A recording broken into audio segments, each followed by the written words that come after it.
My wife said she wouldn't be sleeping at home that night, so I told her she'd never sleep at home again.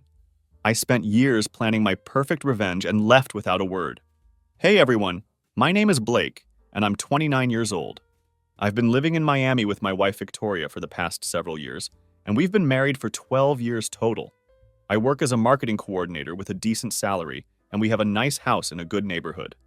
By all accounts, I should be happy with my life. But something has been off lately.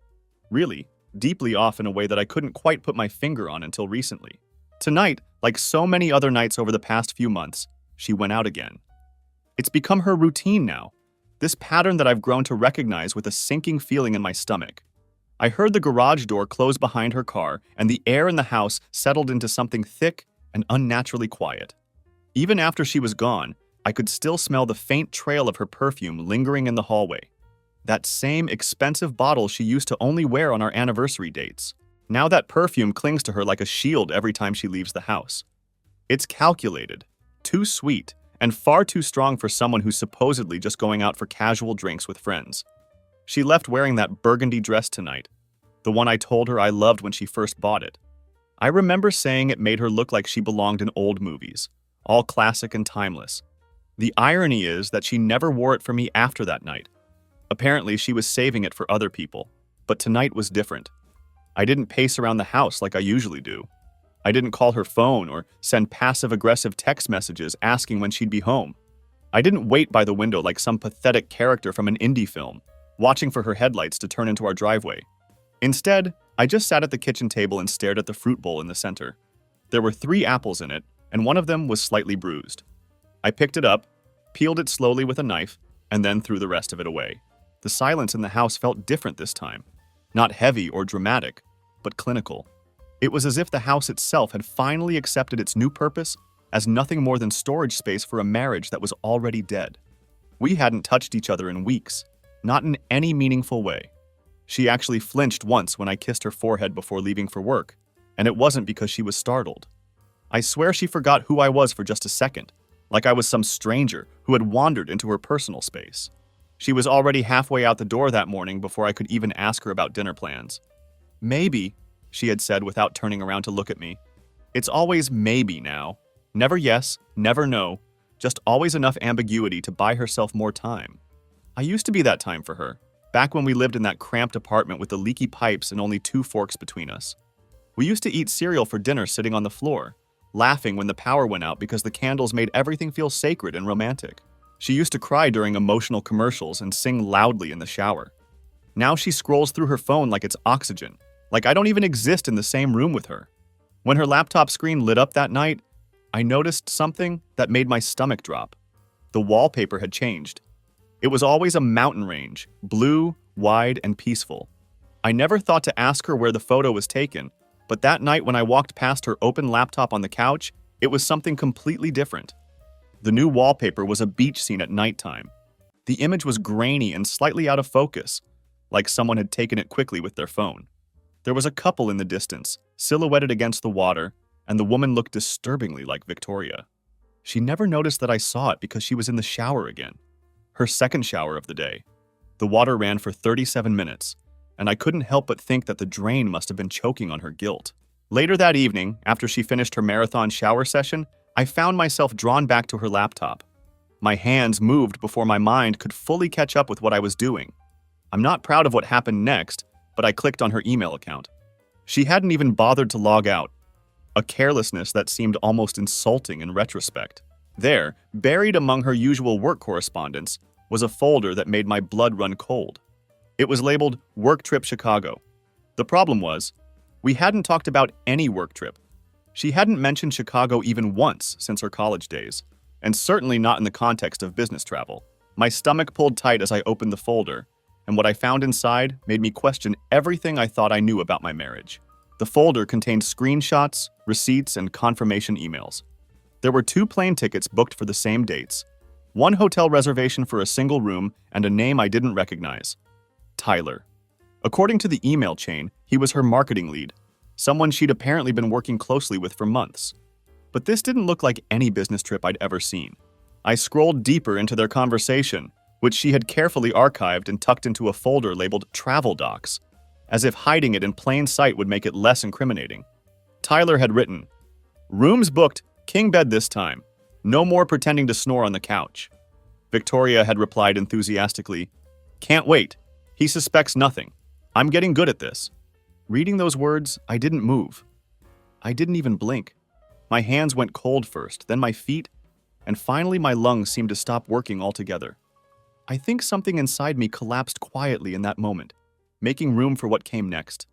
The understanding, the brutal truth, the disgusting stillness of reality when the spell finally breaks and you see things as they really are.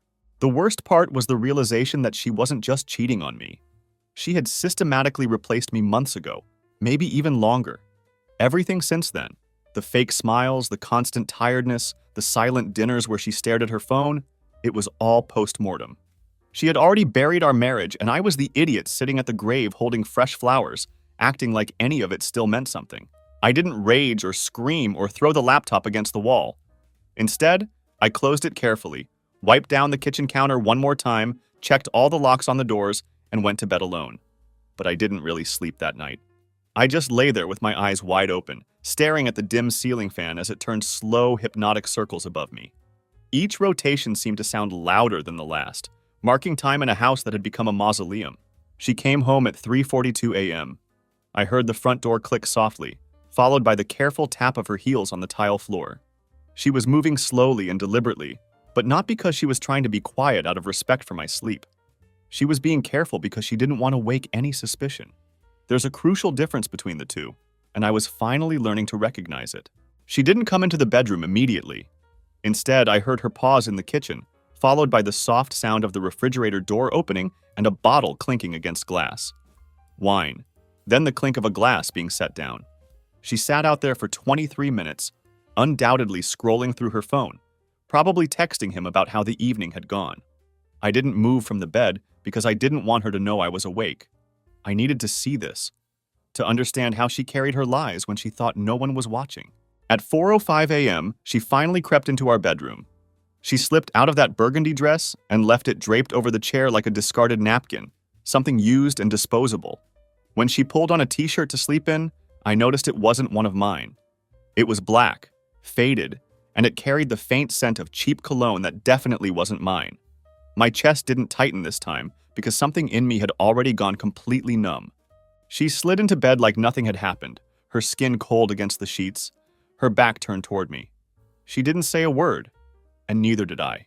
We just lay there in the darkness, two strangers sharing a bed, both pretending to be asleep while the weight of unspoken truths pressed down on us like a suffocating blanket.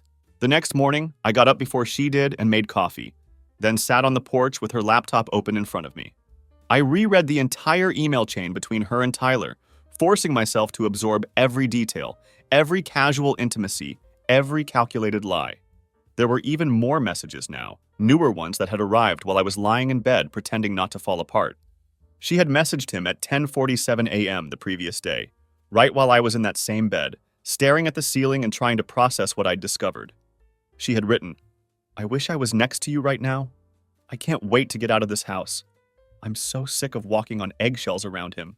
Tyler had replied with a selfie shirtless, lying in some bed that probably still carried her scent. I read the exchange twice, then stared at the screen until my coffee went completely cold in my hands. At 8:30 a.m., Victoria walked out onto the porch, acting like nothing in the world had cracked or shifted overnight. She kissed my cheek with the same mechanical routine she'd maintained for months now, a habit with absolutely nothing behind it. Her lips were dry and her eyes didn't even attempt to meet mine. There was something almost insulting about the performance, like she couldn't even be bothered to put real effort into the deception anymore. "You okay?" she asked, though her tone suggested she was asking more out of obligation than genuine concern. I turned to look at her slowly, really studying her face for the first time in months. "Do you love me?" I asked. She blinked, clearly caught off guard by the directness of the question. "What kind of question is that, Blake?" she responded, deflecting with another question rather than giving me an answer. "A real one," I said simply. To my complete amazement, she actually laughed. She laughed like I'd asked her something absurd, like whether she preferred pineapple on pizza or something equally trivial. "Blake, what's going on with you?" she said, her voice taking on that familiar tone of exasperation. "Did you not sleep again?" I looked at her for a long moment before answering. No, I said quietly. I didn't sleep. There was a pause then, and I caught that flicker of recognition in her eyes. The kind that liars get when they suddenly realize they might have left a thread untucked, a detail that could unravel everything. Did you go through my stuff? She asked, and I could hear the sharp edge of accusation creeping into her voice. No, I lied, though I'm not entirely sure why I said it. Maybe I wanted to keep some kind of upper hand in this conversation. Maybe I wanted to see how far she would go with her performance, how deep she could bury the truth even when it was clawing its way to the surface. I'm just tired, I said, choosing my words carefully. Tired of guessing. Tired of this distance between us. Tired of whatever this thing is that we've become. She sighed heavily and rolled her eyes in that way that made me feel like I was being unreasonable for wanting basic honesty from my wife.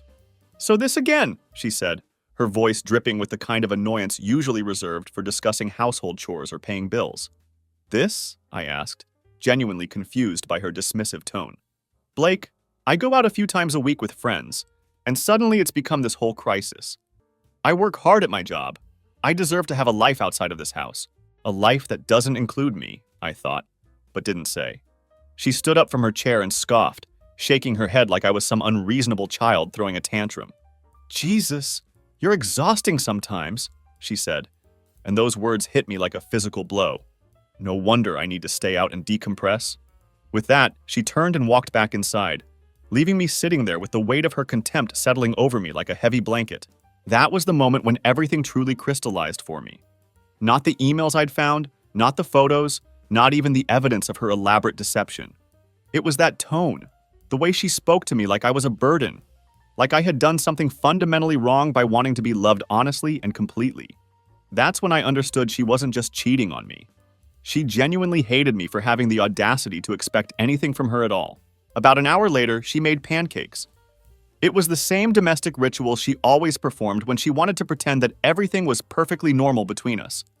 The smell filled the kitchen like a manufactured memory, trying desperately to overwrite the present reality with something more palatable. They were fluffy with too much syrup, accompanied by barely browned toast. She placed the plate in front of me without saying a word, but I couldn't bring myself to touch any of it. "You're not going to eat?" she asked, and I could hear the annoyance in her voice rather than any genuine concern for my well-being. I looked down at the pancakes, then back up at her. "I don't have much of an appetite," I said simply. She sighed loudly, making sure I could hear her frustration, performing her exasperation like being near me had suddenly become an exhausting task. I watched her lean against the kitchen counter with her arms folded across her chest, tapping her fingernails against her elbow in an irritated rhythm. She didn't ask if I was okay again, didn't show any curiosity about why her husband of 12 years might be struggling. She already knew the answer to that question, and more importantly, she simply didn't care about it anymore. "Are you going to be like this all day?" she said, her voice carrying that familiar edge of irritation that had become her default tone when addressing me. I stared at her for a long moment, really studying her face. And for the first time in months, I couldn't remember why I had ever thought she was beautiful. There was something cold and calculating in her expression, something that made her features seem sharp and unfamiliar.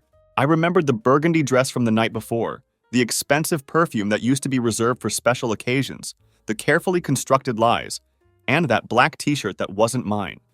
I remembered how she had laughed in the hallway while texting someone just 2 nights ago, telling me it was just a funny meme from Nina when I asked who she was messaging. Always Nina, her convenient cover story for everything. "She moved out of state," I said flatly, breaking the uncomfortable silence that had settled between us. "What?" Victoria asked, clearly caught off guard by the apparent non sequitur. "Nina," I continued, watching her face carefully. "You keep using her as your decoy for all these late nights and mysterious text messages, but she lives in Nevada now. You forgot that detail. I talked to her last week after her mom's surgery."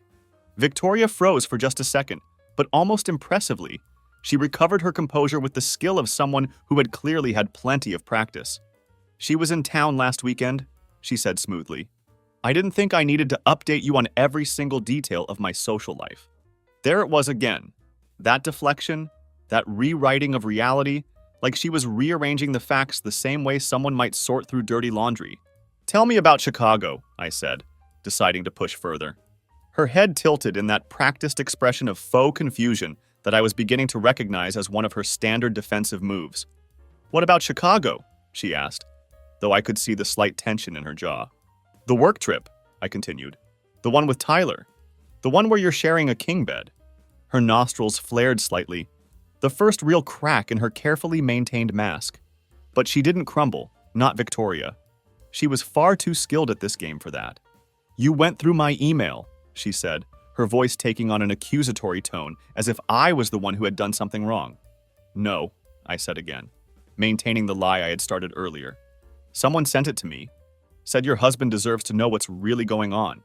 It was a complete fabrication, but it shook her. I could see her eyes darting around as if she was trying to calculate how many other people might know about her deception, how far the rot had spread beyond our marriage. "You're spying on me now?" she said, her voice rising with indignation. "Jesus, that's disgusting, Blake. You invade my privacy and then throw a tantrum because I have to travel for work occasionally." I stood up slowly and calmly, the chair scraping against the floor with a sound that seemed to punctuate the moment. "You think I'm angry because you traveled for work?" I asked, my voice steady despite the storm of emotions churning inside me. She opened her mouth to respond, but I continued before she could speak. "No, Victoria. I'm angry because you've been lying to me for months. You've rehearsed every excuse, every story, every deflection. And the worst part isn't even Tyler or the affair itself. It's that you made me feel crazy for asking basic questions about my own marriage. You sat across from me night after night, feeding me story after story like I was some clueless intern who should be grateful you even bothered to come home at all." Her jaw clenched visibly, and she looked down at the kitchen counter before meeting my eyes again. "What do you want me to say, Blake?" she snapped, her voice finally dropping the pretense of confusion. "I want you to be honest with me," I said simply. "For once in the past year, I want you to tell me the truth." She shook her head, and I could see something shifting in her expression, a decision being made. "Fine," she said, her voice taking on a harder edge. "You want honesty? You really want to know the truth?" I nodded, bracing myself for whatever was coming next. "I checked out of this marriage a long time ago," she said, her words hitting me like physical blows. "You bored me, Blake. You stopped being interesting or engaging or fun. You got soft, slow, and small. You let life crush you down into this pathetic version of yourself. And then you expected me to just sit there and applaud it like it was some kind of noble sacrifice." The room seemed to get unnaturally still as she continued.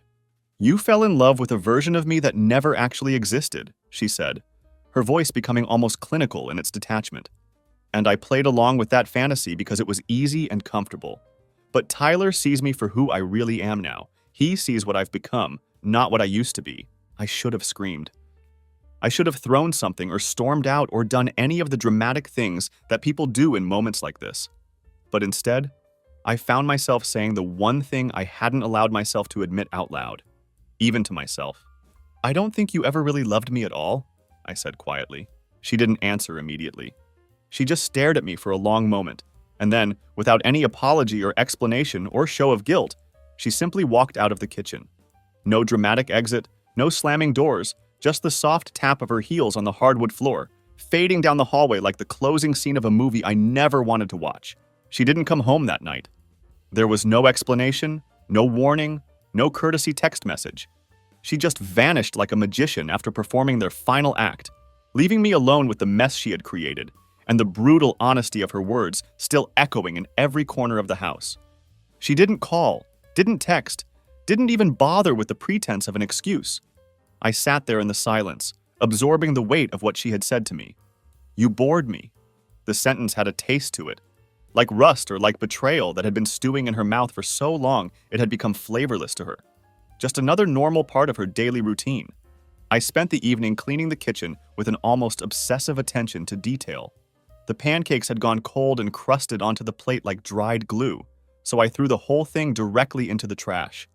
I wiped down the counter until the marble looked brand new, scrubbing so hard that my knuckles split open from an old cut that hadn't fully healed.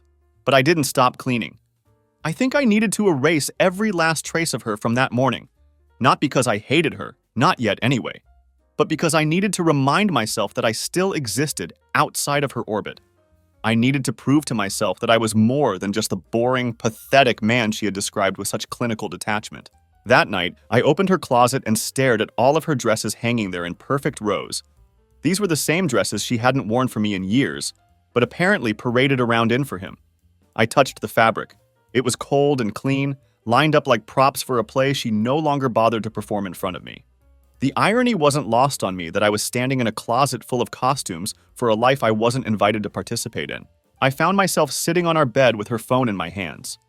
She had left it behind in her rush to escape the confrontation, and it was still unlocked.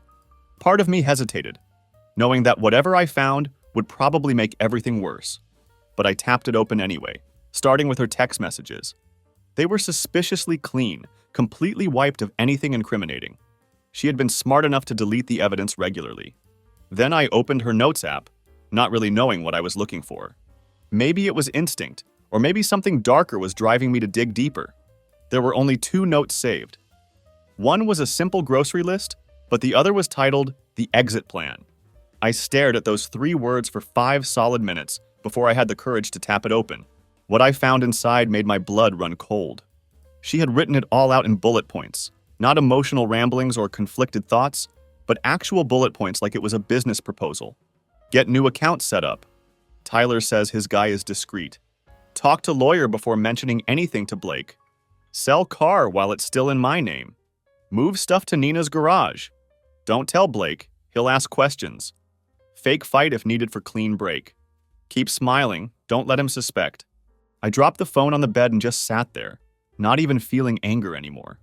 What I felt was something much deeper and more devastating, like I had walked into my own house and found it completely hollowed out from the inside. It wasn't just the lies or even the cheating that devastated me. It was the cold, methodical strategy of it all. She had built an exit strategy like it was a corporate merger, with timelines and contingencies and backup plans. She was already gone, had been gone for months, maybe longer. I was just a pit stop she resented for slowing down her carefully orchestrated departure. I sat on the floor with my back against the bed, and the room suddenly felt completely unfamiliar, like I was trespassing in someone else's life, looking through someone else's belongings. Around 3:30 a.m., I heard the front door open. I didn't move from my spot on the floor, just listened as her shoes hit the mat and her keys landed on the table with a familiar clink. Then I heard her voice, low and casual, like absolutely nothing had happened between us. "You're still up," she said, not quite a question, not quite a statement. I didn't answer her. She appeared in the bedroom doorway a moment later, arms crossed, eyes narrowed in that expression of mild irritation that had become her default when looking at me. "What's your deal now?" she asked, as if I was the one creating problems in our marriage. I turned my head slowly and looked straight at her, really seeing her for what she was for the first time. "I read your exit plan," I said simply. The color drained from her face instantly, and for once, there were no practiced lies ready on her tongue, no smirk, no deflection, just naked silence and the terrible weight of being caught in her own words. Then, finally, she said the only thing she could say, "I can explain." I laughed, but not because anything was funny. I laughed because it was insulting that she thought there was any explanation that could make this better. "No, Victoria," I said, my voice completely calm. "You really can't." She stepped into the room then, and for the first time in months, I saw something that looked like genuine desperation in her eyes. "Blake, you don't understand," she said, her voice taking on an almost pleading quality. "It wasn't supposed to be like this. I was going to—" "Leave me," I interrupted, my voice flat and emotionless. "I know. I read your step-by-step instructions." She looked around the room frantically, like she was searching for something to anchor herself to, some way to regain control of the narrative she had been so carefully constructing. "I didn't mean for it to get so far," she said, her words tumbling out faster now. "I didn't mean to write it all down like a shopping list." That comparison stung, and she could see it in my face. She actually flinched when I said it, as if the reality of what she had done was finally hitting her. "Why did you stay?" I asked, genuinely curious now. "If I was so boring, so pathetic, so small, why didn't you just leave months ago? Why go through all this elaborate planning and deception?" And then she said the most honest thing she had said to me in years. Maybe the most honest thing she had ever said to me. "Because you made it too easy to lie," she said quietly.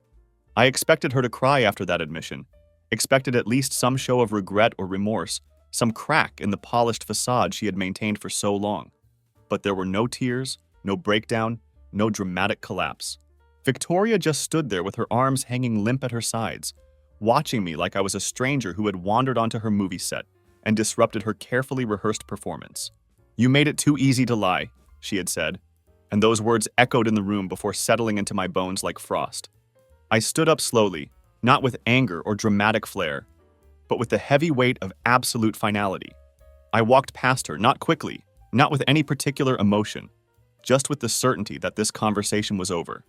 She followed me down the hall into the kitchen, her bare feet silent on the hardwood now, moving like a ghost through a house that no longer belonged to her. At the kitchen table, I laid down her phone with the note still glowing on the screen. "I want you out," I said simply. She didn't move at first, just stood there with her lip twitching slightly. Then she did that thing I had seen so many times before, that cold recalibration where she tried to reframe reality to put herself back in control. "You're being dramatic," she said, but her voice lacked the conviction it had carried earlier. I laughed, but it was short and bitter. "I read your step-by-step plan to abandon me," I said, "and I'm the one being dramatic?" She walked over to the sink and poured herself a glass of water, acting like this was just another ordinary Tuesday evening discussion. "I was going to do it cleanly," she said, taking a sip. "Kindly even, I didn't want to hurt you." I stared at her, amazed by her ability to rewrite history even as it was happening. "You've been hurting me for months," I said. "Every lie, every fake excuse, every night you came home smelling like someone else. That was you hurting me." "I didn't cheat at first," she said quickly, as if that distinction somehow mattered now. "It wasn't always like this between us. But then you stopped trying, Blake. You stopped being fun or interesting. You just existed. You became this passive presence in your own life." I nodded, letting her words sink in, letting the knife twist a little deeper. "And Tyler?" I asked. "What's he supposed to be? Your reward for surviving a dull husband?" She didn't answer immediately, and I could see her calculating her response. I pushed the chair out from the table and leaned back. "You've already been packing things, haven't you?" There was a long pause, and then she gave me a slow nod. "Some things," she admitted. "They're at Nina's place." I tilted my head slightly, studying her face. "In Nevada?" I asked. Her jaw locked tight, and I could see the moment she realized she had been caught in another lie. "How long have you been planning this?" I asked, genuinely curious about the scope of her deception. She opened her mouth, closed it, then tried again.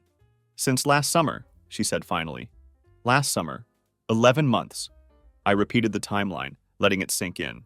11 whole months of pretending, of saying "I love you" to me while typing "I'll be late, don't wait up" to another man, of smiling across dinner tables and making me think the silence was just work stress, not complete disgust. I felt something inside me shift then. Not explode or break, but settle into place like the final puzzle piece in a picture I never wanted to see. "You're moving out tonight," I said, my voice completely calm. She blinked in surprise. "Blake, no. You can't just—" "I'm not asking you," I interrupted. "I'm telling you. Take your things, the ones you haven't already hidden in someone else's garage, call whoever you need to call, and get out of my house." "You can't just—" She started again, but I cut her off. "I can, and I am." The silence stretched between us, heavy with the weight of 12 years ending in a kitchen conversation at 4 a.m. She stared at me, and for just a moment, I thought I saw something behind her eyes. Not sadness or guilt, but irritation that I had finally taken back some measure of control. She put the glass down hard enough to splash water on the counter. "Fine," she said, her voice tight with controlled anger. "But don't act like this is all my fault. You let this marriage die too, Blake. You just didn't notice because you were too busy being the sad, noble husband." "I'd rather be sad and noble," I said, looking her straight in the eye, "than a calculated coward." She stared at me like she wanted to say something truly cruel, something that would cut me down one final time. But instead, she walked past me toward the bedroom and began packing with the same surgical precision she had used to plan her exit. 2 hours later, she was gone. Just like that. No screaming, no tears, no dramatic confrontation.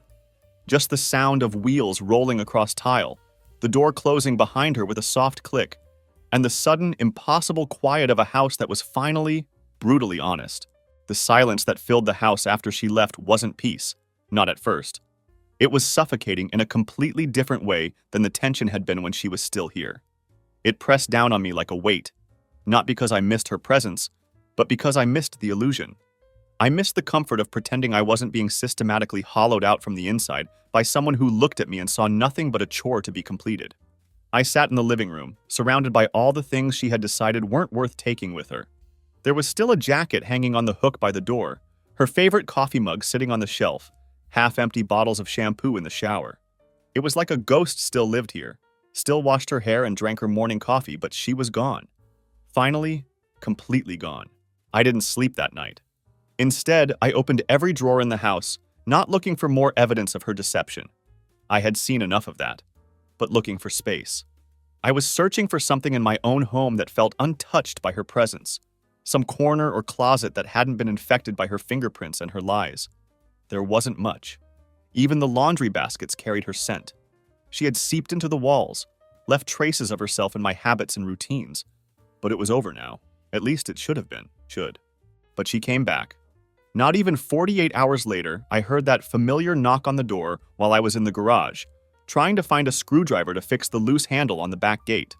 I had made a list that morning of all the things I could actually control: repairs, cleaning, organizing, unsubscribing her from the streaming accounts. One task at a time, I was going to rebuild my life into something that belonged to me again. The knock came again, not desperate or apologetic, but calculated like everything else she had ever done. I opened the door to find Victoria standing there, with sunglasses pushed up into her hair, no bags in her hands, no apology written on her face. She just had that familiar look, like the world should still be operating according to her personal schedule. "I forgot a few things," she said simply, as if she was talking to a landlord rather than the husband she had systematically betrayed for 11 months. I nodded and stepped aside without speaking, watching as she walked into what used to be our home like she still owned it. She went straight down the hall to the bedroom, moving with the confidence of someone who had never truly left. I stayed in the kitchen, leaning against the counter, counting the seconds as they passed. She was in there for 18 minutes, and I could hear drawers opening and closing, the sound of the closet doors sliding on their tracks, the low rustle of zippers and fabric being folded. Then there was silence for a moment, followed by a sound that made my blood run cold. The unmistakable click of her phone camera taking pictures. I walked to the bedroom doorway and found her photographing everything. The furniture, the closet, my nightstand, even the pictures on the walls. "What are you doing?" I asked, keeping my voice low and controlled. She didn't stop taking pictures, didn't even look up at me. "Documentation," she said matter-of-factly. "My lawyer said it's smart to have records of all the shared property before anything goes missing." I felt something twist in my chest at the word shared. "Shared?" I repeated, unable to keep the disbelief out of my voice. She finally looked at me then, and she actually smiled. It was small and smug, the expression of someone who thought they had just played a winning card. "You really think you can just throw me out and keep everything, Blake?" she said, her voice dripping with condescension. That hit me harder than anything she had said during our kitchen confrontation. Not because of the legal threat, but because of the sheer entitlement in her voice. "You plan to leave," I said, my voice rising slightly despite my efforts to stay calm. "You wrote it all out like a business plan. I asked you to leave because you had already left in every way that mattered." She shrugged, actually shrugged, like my pain was an inconvenience she couldn't be bothered to acknowledge. "You want the couch," I said, my voice getting stronger. "Take it. You want the bed? I'll burn it before I sleep in it again. You want the silverware your mother gave us for our wedding? Pack it up and get out." "Don't be dramatic," she said again, her voice already sliding into that familiar tone of condescension that had become her default when talking to me. "I'm not being dramatic," I said. "I'm done. There's a difference." She picked up her duffel bag and walked toward the door. But before she left, she turned back to look at me one more time. "You're going to regret making this ugly," she said, and there was something almost threatening in her tone. I didn't answer her because I already regretted everything that had happened before this moment. I regretted the months of believing her lies, the nights I spent questioning my own instincts, the mornings I woke up wondering why my own wife looked at me like I was a stranger. But asking her to leave? That was the first decision I had made in months that I didn't regret at all. She left again, but this time, the silence that followed felt different. It didn't feel empty or suffocating. It felt like possibility. It felt like the first breath of air after being underwater for too long. This time, I didn't feel hollow. I felt ready. The first thing I did after she walked out that second time was open every single window in the house. Not just for fresh air, and not even to clear out the lingering scent of her perfume that still clung to the curtains like a stubborn memory.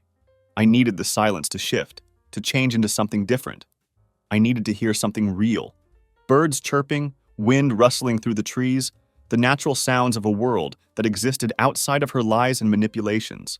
I stood in the middle of what used to be our bedroom, staring at the half-empty closet where her clothes had hung just days before. The hangers were still swinging slightly from when she had ripped her remaining clothes off them with such violent efficiency. Her side of the dresser was completely bare now, but there was still a thin layer of dust marking the exact spot where her jewelry box used to sit. You don't realize how deeply someone roots themselves into your life until they're gone, and you can see the soil they've left behind everywhere you look. I didn't call anyone that day. Not my brother, who lived 2 states away and had always been politely skeptical of Victoria. Not my college friends, who had gradually stopped inviting us to things because Victoria always found excuses not to go. Not even my mother, who had asked me just 3 weeks earlier, "Is everything okay with Victoria, honey?" I had lied to her then, told her everything was fine, because I wasn't ready to admit that my wife had been calculating her exit strategy like a thief planning the perfect heist. Instead, I sat down at the kitchen table and wrote everything down. Every single detail I could remember. The emails between her and Tyler, the fake stories about Nina being in town, the mysterious phone calls she took in the garage, the suitcase she had hidden at Nina's place in Nevada.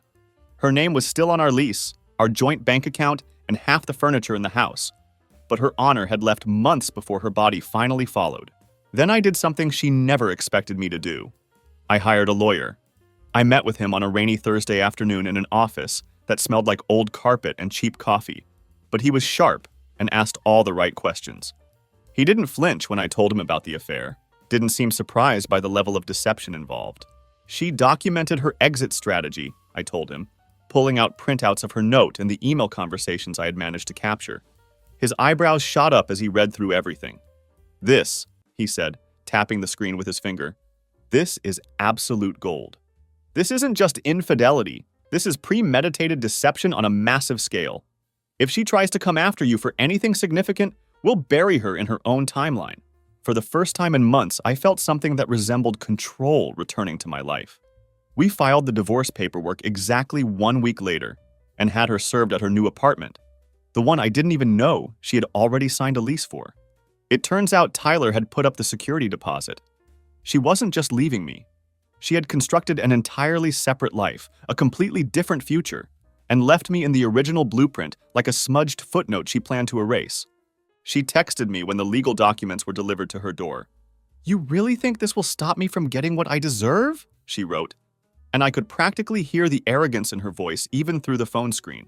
I stared at the message for a long time, considering various responses, then finally typed back, "You already got what you deserve. Him." She didn't text me back after that, and I wasn't surprised. Victoria never did well with conversations she couldn't control. The next morning, I systematically canceled her access to every shared account we had. I changed the locks on all the doors, removed her name from every bill and subscription she wasn't legally bound to, and one by one, I began erasing her presence from my house, my finances, and my daily life. I wasn't doing it out of spite or revenge. I was doing it out of pure necessity, like removing a splinter that had been festering for months. And yet, even with the divorce paperwork filed and the ghost of her presence slowly fading from the walls, I couldn't stop thinking about how effortless it had all been for her, how practiced she was at betrayal, how she had navigated the entire deception without ever stumbling or slipping up. She had walked through the flames she had lit herself and never once looked back to see if I was burning alive in the wreckage. But here's the thing about fire. Eventually, it burns itself out. And when the smoke finally clears, all that's left behind is clarity. Crystal clear, undeniable clarity about who people really are when they think no one is watching. Weeks passed after the divorce paperwork was filed, and the silence in the house began to transform. What had once felt sharp and suffocating gradually softened into something more neutral. It no longer pressed in on me like a wall threatening to collapse. It simply existed as an honest presence. This was so different from the heavy, perfumed air that had hung over everything while she was still here, thick with pretense and carefully constructed half-truths. I started rearranging things throughout the house, not just to fill the empty hours, but to actively reclaim the space that had been mine all along. I moved the couch to a different wall, repainted the bedroom in a color I actually liked, and bought a new shower curtain. Victoria used to mock my preference for blue, saying it was too safe, too predictable, too boring, just like everything else about me, according to her final assessment. So I painted the entire room in various shades of blue, and you know what? Safe wasn't such a terrible thing after all. One evening, I found myself going through an old box of photographs, actual printed pictures from back when we still believed that memories belonged in physical albums rather than digital clouds. There was one particular photo from Lake Tahoe, taken about 6 years ago, that caught my attention. Victoria was laughing in the shot, caught mid-motion as she threw stones into the crystal clear water. I remember taking that picture while she was completely unaware, her hair a mess from the wind, no makeup, barefoot on the rocky shore. I stared at that version of her for a long time, and the strangest thing happened. I didn't feel pain or longing or nostalgia. I felt absolutely nothing. Because even in that moment, even captured in what seemed like genuine laughter, I found myself wondering if she had already been pretending. If she was always 5 steps ahead mentally, already rehearsing her exits in the spaces where I thought there was real connection and intimacy. I left the photo sitting on the kitchen table instead of putting it back in the box. I just let it sit there, like a piece of evidence I wasn't quite ready to file away or throw out. Then, a few days later, something happened that I never could have predicted. My phone rang, and the caller ID showed a blocked number. I almost didn't answer it, but curiosity got the better of me. It was Tyler. His voice sounded younger than I had expected, and there was something almost casual about his tone that immediately set me on edge. "Hey man, look, I know this is weird as hell," he said, "but can we talk for a minute?" I didn't say anything, just waited for him to continue. He took a deep breath and kept going. "She told me you were crazy, you know, that you were obsessed and controlling, that you couldn't handle her having any independence. I believed her story completely, but..." He paused, and I could hear him exhale slowly. "She's been lying to me too." I sat down heavily in my kitchen chair, letting the silence stretch between us. "I found her text messages," he continued, his voice getting quieter. "She's been messaging someone else, another guy, and she told him the exact same thing about me, that I was the boring one, that I didn't understand her, that she was tired of walking on eggshells." A dry laugh escaped from my throat, not because any of this was funny, but because it was so predictable it was almost insulting. "She has a pattern," I said flatly. "You just didn't recognize it until she moved the same playbook onto you." "I feel like such an idiot," he mumbled.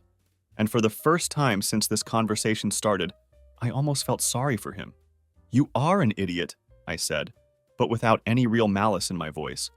"But don't worry about it. I was one too." The silence stretched between us again, and then, almost timidly, he asked, "How did you get over it? How did you move past feeling like such a fool?" I considered the question carefully before answering. "I haven't gotten over it," I said honestly. "Not completely.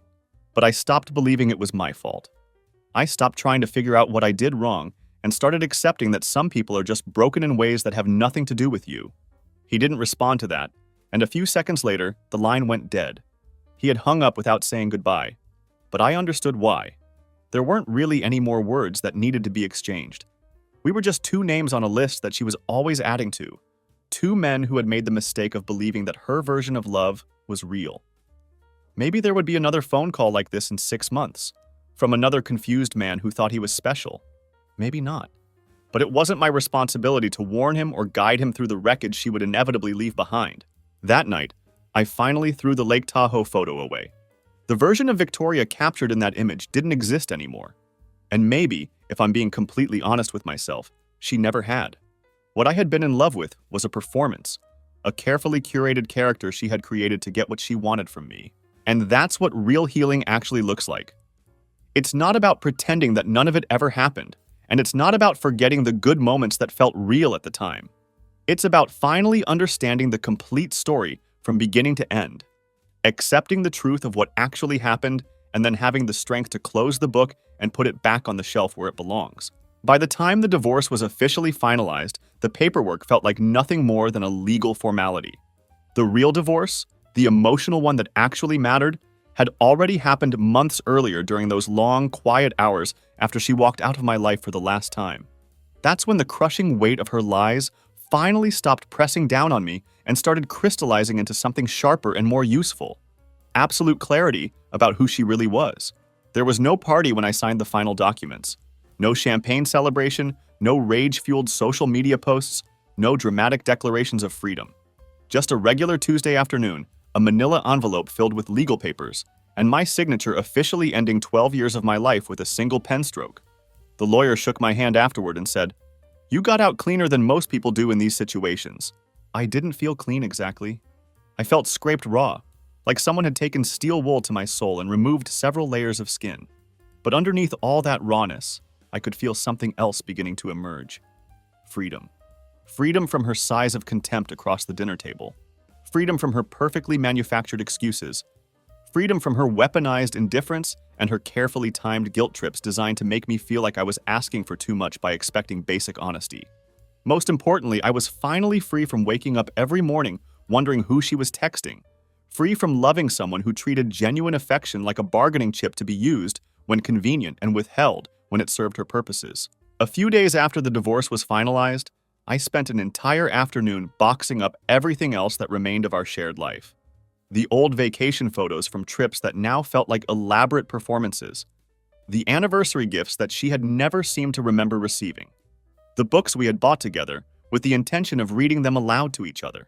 Intentions that had died quietly over the years. I loaded everything into my car and drove to a donation center across town. I dropped the boxes off at their loading dock and walked away before I could second-guess myself or start digging through the memories looking for something worth salvaging. There was nothing left worth keeping, and I finally had the clarity to admit that to myself. The strangest part about the entire process was that there were no more fights after that. No more heated arguments, no more desperate attempts at explanation or justification. Victoria simply moved on, vanishing completely into whatever new narrative she was constructing with someone else. Or maybe she was alone now. I honestly didn't know and found that I didn't care. She never apologized for what she had done, never acknowledged the systematic way she had dismantled our marriage, never admitted that her actions had consequences that extended beyond her own convenience.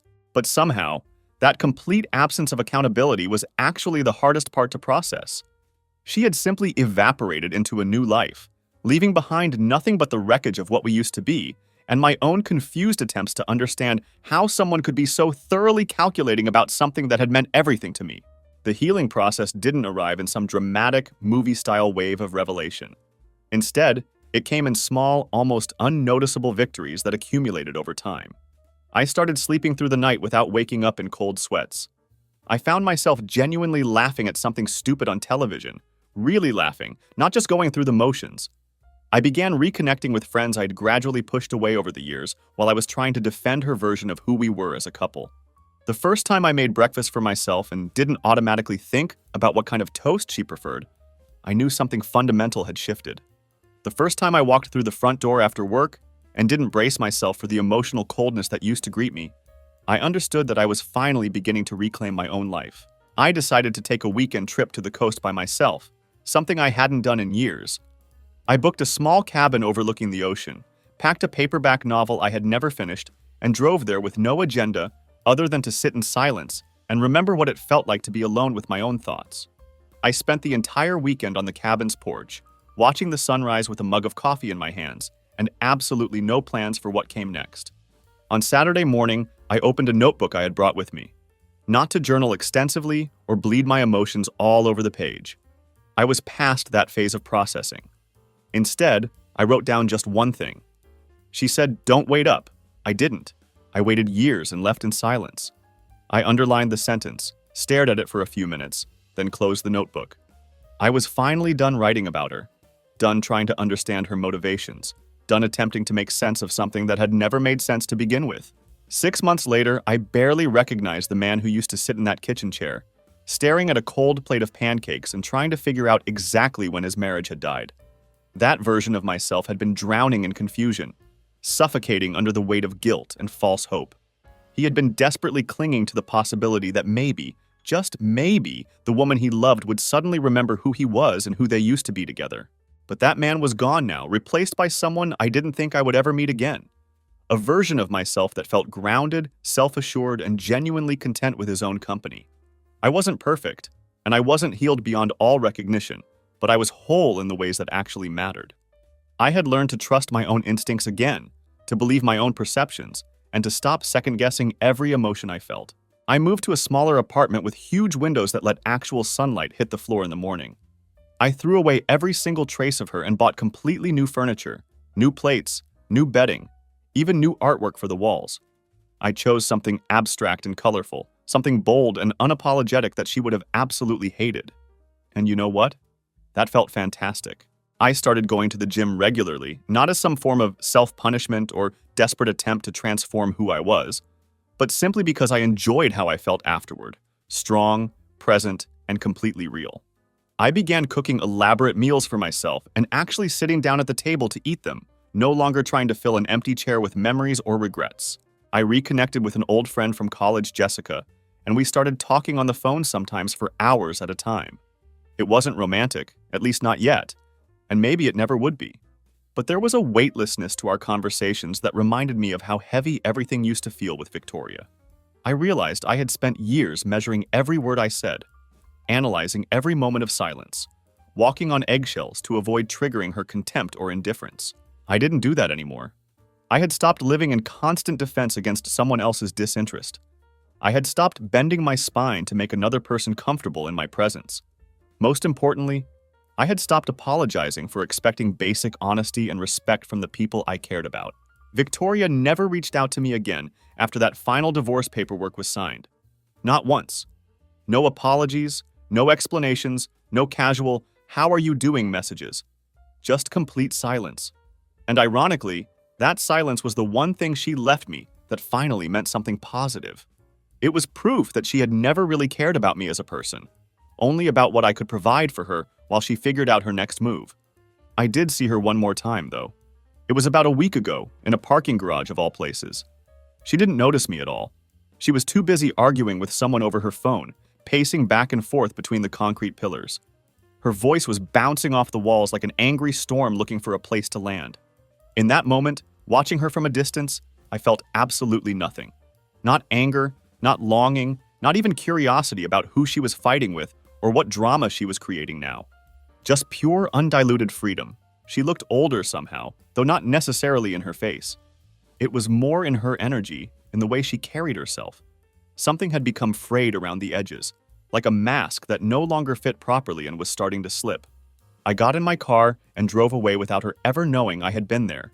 There was no need for closure because I already had everything I needed. So what did I learn from all of this? I learned that love isn't supposed to feel like a constant guessing game. I learned that silence can be the loudest and most honest truth you'll ever hear.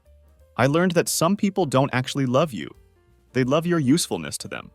And when you stop being useful, they discard you and somehow make it your fault.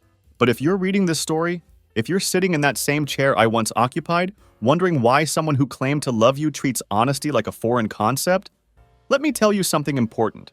You are not the problem. You are not too much or too soft or too boring or too anything. You are enough. You were always enough. They just weren't ready for something real, something that required actual effort and vulnerability and commitment. And that truth, that fundamental incompatibility with authenticity, is not your burden to carry anymore. Let them leave. Let them go build their elaborate exit strategies and their carefully constructed lies. Let them find someone else to blame for their own inability to love honestly. You deserve better than that, and more importantly, you deserve to believe that you deserve better than that. The right person won't make you feel like you're asking for too much when you expect them to be honest with you. The right person won't treat your love like a burden they have to carry. The right person will see you and choose you, not as a convenience or a placeholder, but as someone worth being real with. And until that person comes along, you have yourself. And after everything I've been through, I can tell you that's more than enough.